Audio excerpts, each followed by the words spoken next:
Olá, seja muito bem-vindo ao Panorama, um programa da TV Assembleia de Minas Gerais. A Lei Brasileira de Inclusão determina que crianças e adolescentes com algum tipo de deficiência, seja física ou intelectual, devem ter acesso às escolas regulares com as devidas adaptações para que eles se sintam acolhidos e integrados ao ambiente. A ideia é que eles possam desenvolver suas potencialidades e não se sentir limitados por eventuais dificuldades na aprendizagem. No Panorama de hoje, vamos saber como é a realidade dos estudantes com deficiência nas escolas mineiras. Quais as dificuldades enfrentadas pelos pais no momento da matrícula e como as escolas públicas e particulares se preparam para receber os alunos que necessitam de atenção especial. O direito à educação das pessoas com deficiência é o tema do Panorama que começa agora.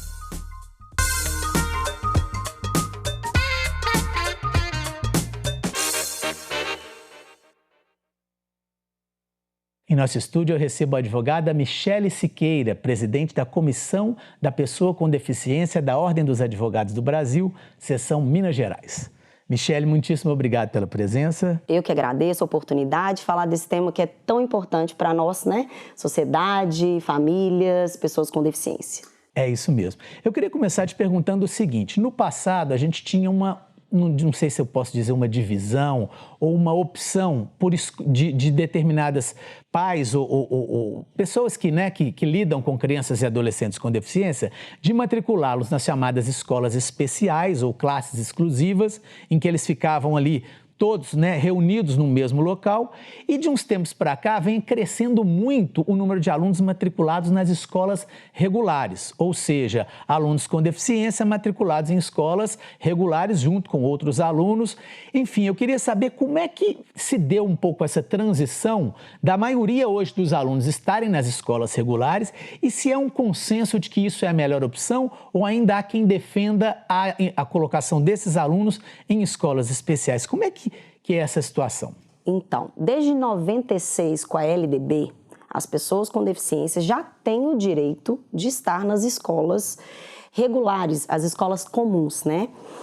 E antes, as famílias preferiam colocar em escolas especializadas exatamente por causa dessa demanda específica, que ali existiam profissionais de saúde e existiam profissionais de educação. Com a inclusão da Lei Brasileira de Inclusão, 13.146 de 2015, as famílias hoje, elas têm elas ficam mais à vontade de colocar na escola comum, exatamente porque a lei obriga que a escola comum ela tenha as adaptações necessárias e todo o suporte e um sistema educacional inclusivo para todas essas pessoas. Ou seja, é um direito da pessoa com deficiência estar na sala comum com todo o suporte adequado. Infelizmente, ainda temos muitos desafios. Não são todas as escolas que cumprem a legislação. Logo quando a publicação da lei em 2016, as escolas particulares ajuizaram uma ação direta de inconstitucionalidade para questionar um artigo da lei, um inciso, que garantia que as escolas particulares elas têm que ofertar o apoio, profissional de apoio à educação, sem cobrar nada por isso aos pais. E eles questionaram porque eles não acham justo fazer o pagamento. Claro que essa ADIM ela foi arquivada, porque eles não tiveram a procedência dela e continua a Lei Brasileira de Inclusão obrigando ao suporte e adequação necessária. Então, lá no artigo 28, tem todos os direitos. Tem lá direito ao apoio, currículo adaptado, material adaptado, PDI, que é tão importante, que é o Plano de Desenvolvimento Individual. É uma análise e um planejamento realizado entre a escola, o corpo pedagógico, as famílias e os profissionais aqui de fora que acompanham essa criança, que vão criar ali técnicas para que essa criança se desenvolva, essa criança, esse adolescente que está na escola, se desenvolva e tenha as melhores oportunidades, assim como as demais crianças e pessoas nas escolas. Pois é, como você falou, a Lei Brasileira de Inclusão é de 2015. E as escolas são obrigadas a receber os alunos. Ainda hoje existem pais e que têm dificuldade em matricular o aluno na escola? Infelizmente. E isso é crime, porque negar a matrícula de pessoa com deficiência é crime. E é bom a gente falar que recentemente foi aprovado no Conselho Nacional de Educação um parecer muito importante, que fala do PDI, que fala da prioridade na matrícula de pessoa com deficiência, lá no artigo 9º, fala sobre as prioridades, mas que infelizmente as escolas não cumpriam. Então chegava uma criança na escola, olha, você não fez na data certa, então você perdeu. E a matrícula da pessoa com deficiência, ela é compulsória, então ela é obrigatória. A criança tem que chegar na escola, ela não pode sair sem essa matrícula. Mas tudo no nosso país, lamentavelmente, é muito difícil, porque nós temos uma lei maravilhosa, mas o nosso maior desafio é o cumprimento dessa lei, porque os pais ainda passam por dificuldades. Negativa de matrícula por alegação de que não tem vaga, negativa de matrícula por alegação de que não tem os profissionais adequados para atender aquela criança. Bom, se a gente tem desde 2015 uma lei que garante que as escolas ofertem todo esse suporte, já deu tempo suficiente para essas escolas se adequarem. Então, não há justificativa mais que, olha, eu não conheço a lei, por isso que eu continuo me adequando. Então, é isso. As dificuldades são inúmeras. Perfeito. A gente foi ouvir justamente o outro lado, a gente foi ouvir as escolas para ver como é que elas estão se adaptando, o que elas estão fazendo. A Secretaria de Estado de Educação, segundo a representante, adota vários procedimentos ao receber as crianças com deficiência nas escolas estaduais aqui de Minas. Quem explica então é a Superintendente de Políticas Pedagógicas da Secretaria, a Graziela Trindade. Vamos ver. A Secretaria de Estado de Educação, ela já tem regulamentada a política destinada ao atendimento dos estudantes público-alvo da educação especial na perspectiva da educação inclusiva.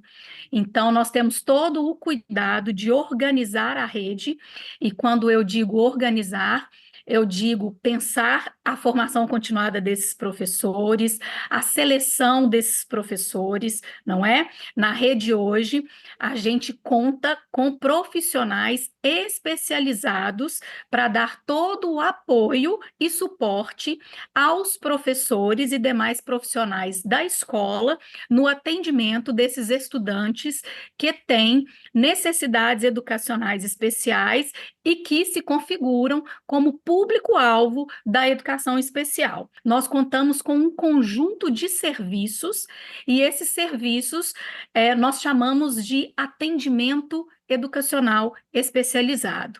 E aí, ele é disponibilizado, né, para os estudantes público-alvo da educação especial, considerando as suas necessidades e especificidades. Michele, que necessidades e especificidades seriam essas? Cada criança com algum tipo de deficiência tem uma necessidade e uma especificidade diferente. Como é que isso dá na prática, no dia a dia das salas de aula? A necessidade específica, ela vai com base no relatório e nas práticas aqui na vivência, tá? Então, essa criança que tem a necessidade específica na sala, ela vai ser atendida pelo AEE, que a própria pedagoga disse. O AEE é um atendimento educacional especializado, que ali nesse serviço tem que compor profissional, tem que compor a qualificação, tem que compor o material adaptado, e não é só uma sala de recurso, porque o que eu tenho visto aqui no estado de Minas é exatamente a sala de recurso no contraturno.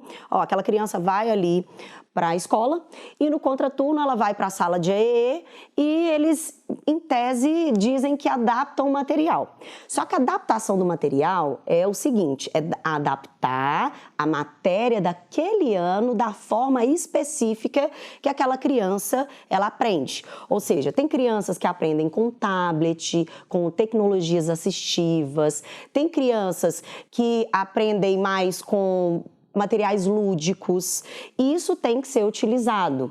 Os materiais adaptados não é aumentar a letra do material, eu tenho visto isso, eles aumentam a letra e acham que está adaptando. É um serviço, é um conjunto de coisas que são trabalhadas com o corpo pedagógico, com o corpo clínico aqui fora que atende e com a família. Inclusive o Estatuto da Criança e Adolescente diz que a família ela tem direito de participar e de acompanhar esse desenvolvimento dessa criança. E eu tenho visto também, eu recebo muitas mensagens nas minhas redes sociais com relação a essa falha de comunicação entre as famílias e a escola. A família, ela quer atenção, ela quer ser atendida e ela quer o direito dela cumprido. Ninguém está pedindo nada do que não está escrito na lei. A lei ela é clara. Por que não cumprem o que determina a lei e interpretam da forma mais adequada para a gestão? Nós precisamos que seja da forma adequada para que a criança se desenvolva. Porque lá no artigo 27 da Lei Brasileira de Inclusão, diz que a educação constitui direito da pessoa com deficiência, com todo o sistema educacional inclusivo, que é exatamente trabalhar tudo, as potencialidades, identificar ali naquele PDI como é que essa criança vai se desenvolver. Vamos fazer uma reunião com o corpo pedagógico, vamos chamar os pais, vamos chamar os profissionais daqui de fora que estão com aquela criança todos os dias fazendo o manejo das terapias.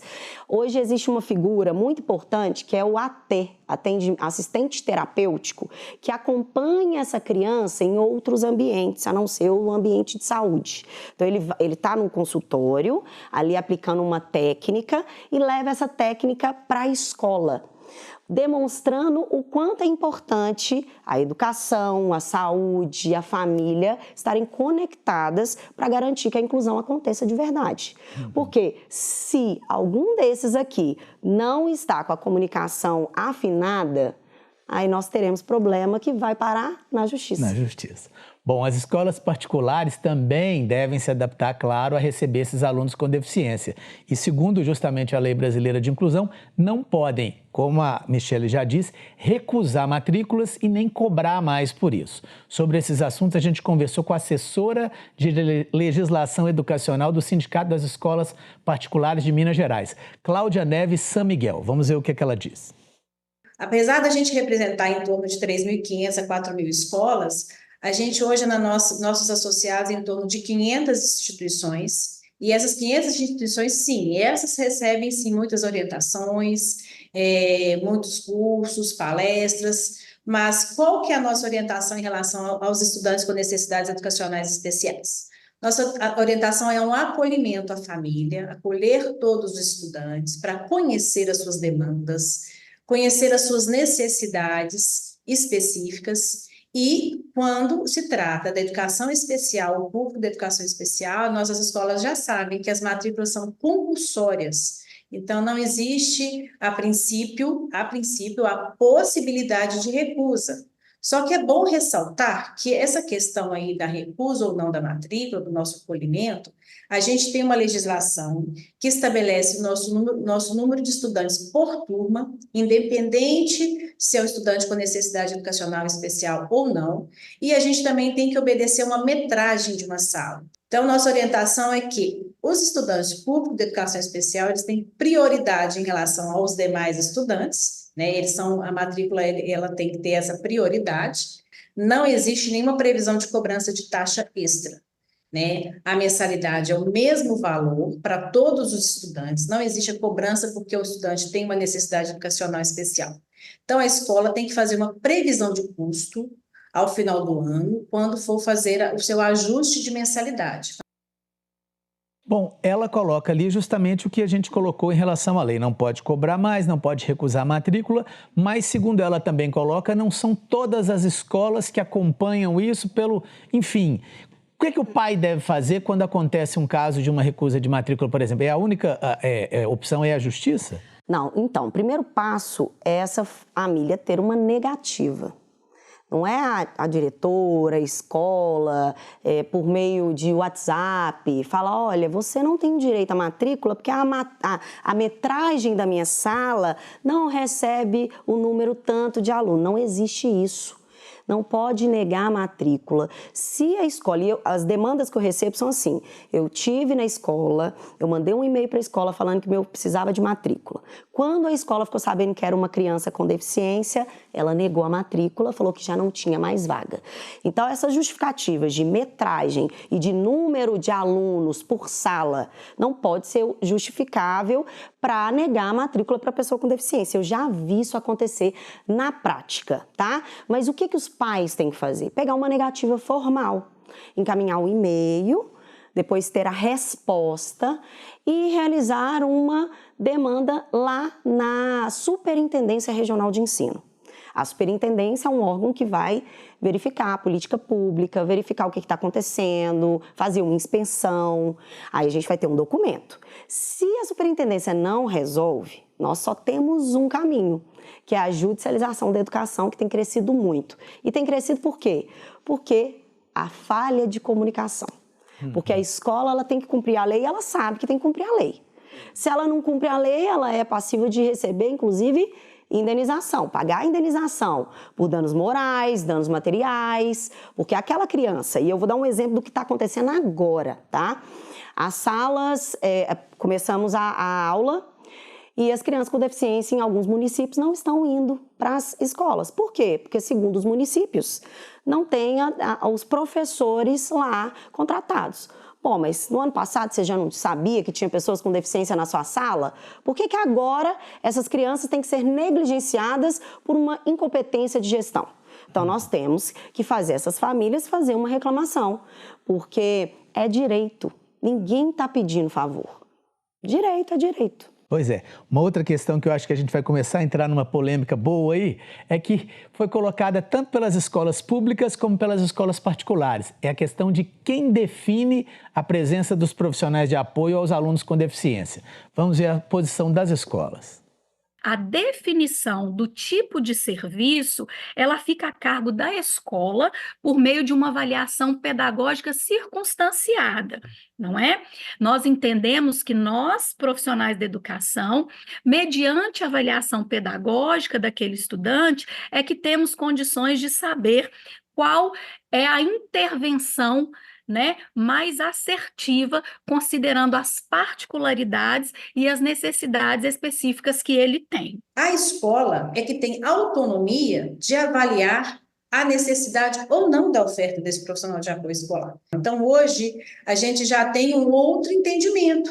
É um entendimento mais atual, não é um entendimento do início do advento da lei, que foi em 2015. Antes era todo aluno tem que ter um profissional e é quase que exclusividade. Então, hoje não existe, a legislação não traz nem essa questão da exclusivo, profissional para cada estudante, e nem de que a oferta é obrigatória. Bom, essa aí já é uma questão complicada, né? Porque, enfim, fala a sua posição aí, porque você acredita que não é só a escola que tem que definir isso, né? Não. A lei, ela realmente não fala o número de alunos que um apoio pode ter, tá? Então, quando a lei não fala, os decretos, né, as normativas do estado, dos municípios, eles podem fazer as regulamentações. Mas uma regulamentação, ela nunca pode ser contrária a uma lei federal. Um decreto não pode ser contrário a uma lei federal, porque ele tem a sua função. Então, no estado de Minas Gerais, existe sim um decreto que diz que o professor de apoio, ele pode ficar com até 3 crianças. Pode. Não é vai ficar. Então, se uma criança tem uma demanda específica, eu vou te dar um exemplo de um caso prático. Pessoa com paralisia cerebral, uma pessoa com autismo nível de suporte 3 e uma outra criança com autismo nível de suporte 2. Cada um com demandas específicas que necessitam de um apoio exclusivo. E aí, a secretaria fala que tem que ficar, esse profissional tem que ficar com esses 3 alunos, cada um com uma demanda maior do que a outra. E aí, o que a família faz? Ela vai lá exigir, com base nos laudos médicos, relatórios dos profissionais e a própria família que vão participar dessa decisão. Claro que a opinião, né, que a participação da escola, do corpo pedagógico é essencial. Como eu te disse, a inclusão só vai acontecer quando todo mundo participar, quando a família participar, quando os profissionais participarem, quando a escola participar. Esse é um olhar de todos. Mas a escola, lamentavelmente, ela quer se apropriar de uma decisão que ela não tem condição de ofertar. Porque um médico ali, um psiquiatra que atende essa criança desde a época do seu diagnóstico e está vendo o desenvolvimento, o terapeuta ocupacional que trabalha os manejos, o próprio fono, o psicólogo, o corpo pedagógico aqui de fora, porque as famílias têm demandas imensas. O corpo pedagógico daqui de fora são profissionais, psicólogo, pedagogo, TO, fono. Isso para a criança dar conta de chegar na escola e conseguir desenvolver, porque tem escola que nem a EE tem aqui no estado. Então, com base na fala dela, o que diz a lei? A lei realmente não diz que tem que ser exclusivo, mas a justiça, né, a jurisprudência que nós temos hoje de decisões de diversos tribunais, e eu atuo no Brasil inteiro, nós temos decisão de juízes de que se a criança precisar de um apoio exclusivo para ela, ela vai ter. Basta que ela tenha comprovação desta necessidade para garantir esse apoio exclusivo. Uhum. Bom, em termos de legislação, você acredita que ainda precisamos de mais algum avanço ou é aquilo que você colocou de que basicamente a legislação já se resolve, mas precisa ser colocada na prática, vamos dizer assim? Na prática que a gente precisa. Hoje, nosso maior desafio é o cumprimento da lei. Nós temos leis lindas. Lei Berenice Piana, que é a lei que foi criada para as pessoas autistas. Lei Brasileira de Inclusão, que é a Lei 13.146. Nós temos a LDB. A LDB já fazia menção a tudo isso que a gente está falando aqui na Lei Brasileira de Inclusão. A Constituição Federal garante o direito fundamental à educação. Então, nós temos um corpo jurídico, né, um arcabouço jurídico maravilhoso. Mas o desafio é qualificar essas escolas para elas entenderem que é muito melhor elas cumprirem o que determina a lei do que ir para um processo desgastante, moroso e que ninguém sabe o que pode acontecer. O que eu tenho para te falar da minha experiência é que quando você leva muitas provas, documentos que comprovem de fato que essa criança precisa disso tudo, desse suporte para se desenvolver, a justiça ela garante, porque sempre tem que olhar o melhor interesse da criança e do adolescente com deficiência. Perfeito. Bom, a gente está caminhando para o finalzinho. Eu queria que você deixasse justamente um recado para os pais, né, de crianças que têm deficiência, que precisam estar na escola, precisam de aprender, desenvolver as suas potencialidades. O que você diria para eles? Olha, eu tenho uma frase que você vai guardar no seu coração também, para você levar para todos os lugares, que a inclusão vire rotina. Eu quero que um dia a gente não precise ir para a justiça para garantir o que é política pública. Então, essa família tem que saber que ela não está sozinha, que tem muita gente lutando por ela, fazendo a diferença na vida dela e tentando mudar a cabeça de juiz, cabeça de diretor de escola, porque é só quando a gente tiver essa conscientização toda é que nós vamos ter uma sociedade verdadeiramente inclusiva. Perfeito. Michele, muitíssimo obrigado pela sua entrevista. Eu que agradeço, Fernando, pela oportunidade. Bom, o Panorama de hoje termina aqui. Os principais trechos desse programa você pode ouvir em nosso podcast no portal da Assembleia ou nos principais tocadores de áudio do país. Muito obrigado pela sua companhia. Até a nossa próxima edição.